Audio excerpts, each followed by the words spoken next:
दोस्तों चलिए जान लेते हैं कि सुहागिन महिलाएं अपना मांग कैसे भरें, अपने मांग में सिंदूर कैसे लगाएं।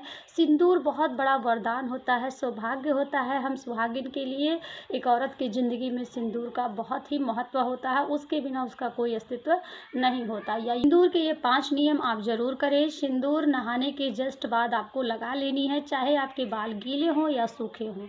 सिंदूर नहाने के बाद मांग को देर तक सोना रखना अशुभ माना जाता है, इसलिए आप नहाने के जस्ट बाद अपनी मांग ज़रूर भरें।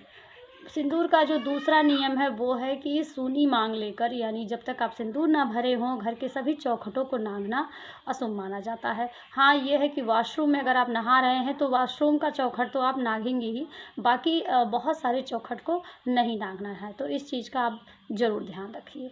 पीरियड्स के दौरान आपको अपनी मांग नहीं भरनी है। 3 डे होने के बाद जब तक 3 दिन ना हो आप बाल धुलकर नहा ना लें, तब तक आपको अपनी मांग नहीं भरनी है। और 3 दिन के बाद भी आपको लाल सिंदूर लगाना है। 7 डे होने के बाद ही या जब आप पूजा करना स्टार्ट करें तब आप पीला सिंदूर लगाइए, क्योंकि सिंदूर को बहुत ही पवित्र और शुभ माना जाता है अशुभ दिनों में, या फिर जब आप सही अशुद्ध ना हो आपका शरीर, तो उस स्थिति में आपको सिंदूर नहीं लगाना चाहिए। सिंदूर का जो चौथा नियम है वो सबसे इम्पॉर्टेंट है कि सिंदूर कभी भी 1 बार 2 बार नहीं लगाना चाहिए। जब भी अपनी आप मांग भरें तो कम से कम 5 बार सिंदूर ज़रूर लगाएं।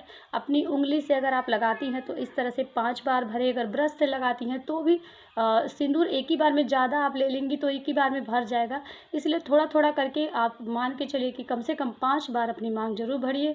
जब भी आप मांग निकालिए तो मांग को कभी भी खाली मत छोड़िए। जितने बार आप अपनी मांग निकाल के बालों को संवारिए उतने बार सिंदूर ज़रूर भरिए।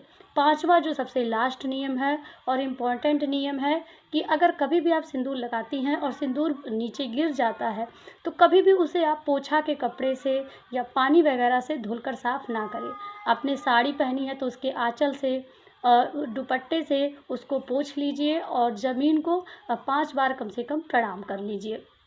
तो इससे आपका सौभाग्य बना रहेगा, आपके पति की आयु में बढ़ोतरी होगी और वो हर क्षेत्र में आगे जाएंगे। माता रानी का सौभाग्य भी आपको प्राप्त होगा। तो सिंदूर से जुड़े कुछ 5 नियम थे जो कि मैंने आपके साथ शेयर किया। अगर वीडियो अच्छा लगा होगा तो प्लीज़ लाइक करिएगा, शेयर कीजिएगा। और भी घर गृहस्थी पूजा पाठ टिप्स से जुड़े सारी वीडियो मेरे चैनल पर है, आप लोग ज़रूर जाकर देखिए। आज के लिए इतना ही, मिलते हैं अगले वीडियो के साथ, तब तक के लिए नमस्कार।